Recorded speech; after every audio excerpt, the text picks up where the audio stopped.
On February 24th of this year,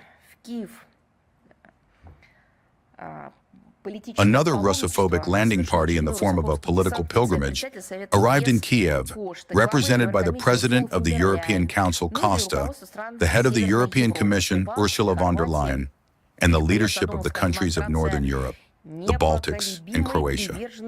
Their arrival was intended as a demonstration of, as they all call it, the unwavering commitment to Ukraine's just struggle.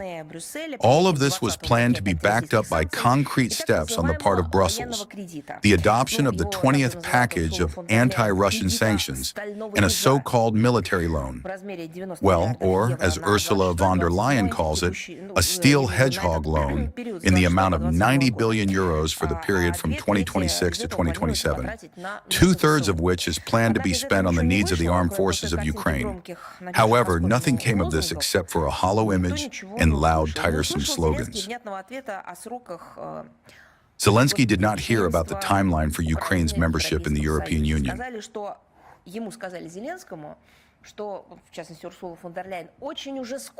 He was told specifically by Ursula von der Leyen that it is evident how hard Ukraine is trying and has already done practically everything, perhaps even more, and membership is just around the corner. Granted, nobody knows when, Brussels added. The regular meeting of the so-called Coalition of the Willing convened on the same day in Kiev, with the participation via video link of French President Macron, British Prime Minister Starmer, and German Chancellor Merz. Just like in our jokes, it also turned out to be nothing more than a ritualistic act. By the way, it is becoming noticeable that in their documents and speeches, its participants no longer speak of unconditionally believing in the military victory of the Kiev regime, as they previously claimed. Their main task is to support, somehow and with something, the minimal combat capability of the armed forces of Ukraine, and to ensure that Zelensky's regime holds out for some time longer. At the same time, the European hawks have once again demonstrated that they are not those very noble birds at all, but someone else entirely.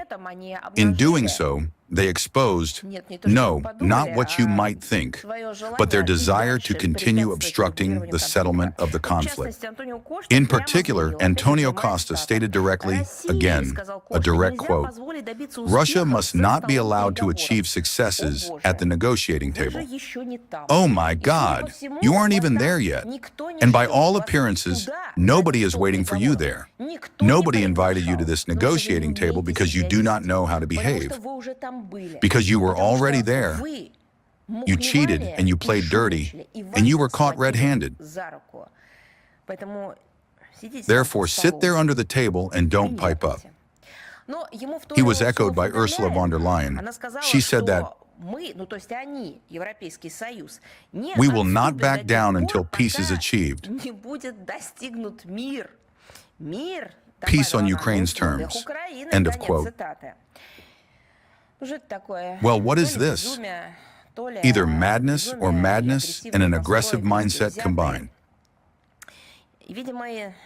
Apparently, all of this together was passed on to the recently appointed Minister of Defense of Ukraine, Mikhailo Fedorov, who, with a straight face, laid out the true cannibalistic goal of the Kiev regime. He said this, every day of war must become a threat to the very existence of Russia." End of quote. What peace? What Ukrainian terms? What are they all talking about? The British continue to show an active interest in maintaining a hotbed of instability in our region, obstructing a long-term and sustainable settlement of the crisis in every possible way.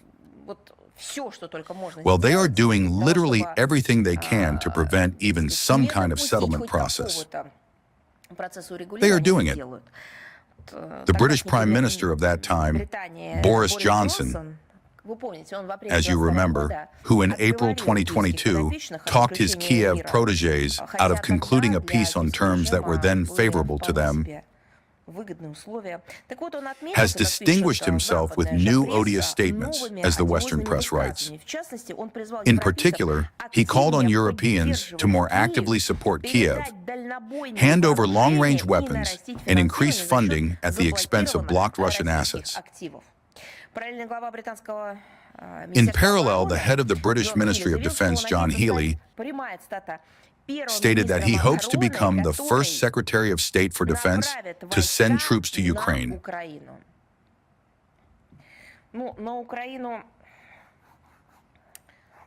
Well, troops have already been sent to Ukraine, and not with peace. Specifically, this was 85 years ago. Therefore, in this sense, Healey will not be the first. From the British budget, according to a government statement, £200 million has been allocated. What do you think?